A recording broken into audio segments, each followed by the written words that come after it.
صادق آباد پاکستان کی معاشی مشین کا ایک ایسا اہم پرزہ ہے جس کی حقیقی تجزیاتی اہمیت کو اکثر نظر انداز کیا جاتا ہے۔ یہ شہر جو بظاہر پنجاب کے جنوبی سرے پر واقع ہے، در حقیقت دو صوبوں کو جوڑنے والی ایک معاشی شہرگ ہے۔ اس کی تاریخ کا باقاعدہ آغاز 1848 میں ہوا۔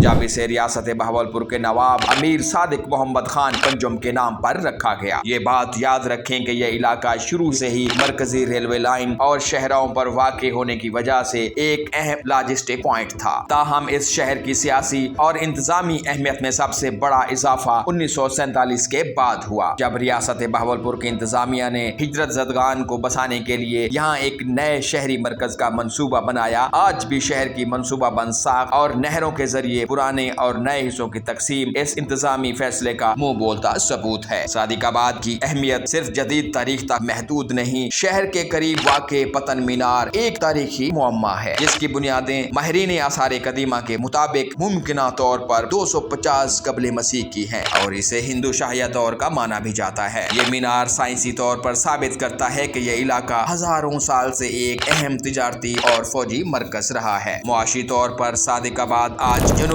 پنجاب کا صنعتی مرکز ہے۔ یہ نہ صرف گنے، کپاس اور مشہور صادق آباد آم کی پیداوار میں ایک زرعی مرکز ہے، بلکہ یہاں ملک کے سب سے بڑے صنعتی یونٹ، خاص طور پر کھاد اور ٹیکسٹائل کی ملیں بھی موجود ہیں۔ یہ شہر بنیادی طور پر پنجاب اور سندھ کے درمیان سامان اور مسافروں کی ٹرانسپورٹ کا سب سے بڑا مرکز ہے۔ ایک فعال لاجسٹک گیٹ وے، تاریخی اہمیت اور معاشی طاقت کا یہ امتزاج ہی صادق آباد کی اصل شناخت ہے۔ یہ شہر صرف جنوب میں واقع ایک نقطہ نہیں، بلکہ ایک ایسا فعال انجن ہے جو ملک کی شمال و جنوب کی معیشت کو طاقتور طریقے سے جوڑتا ہے۔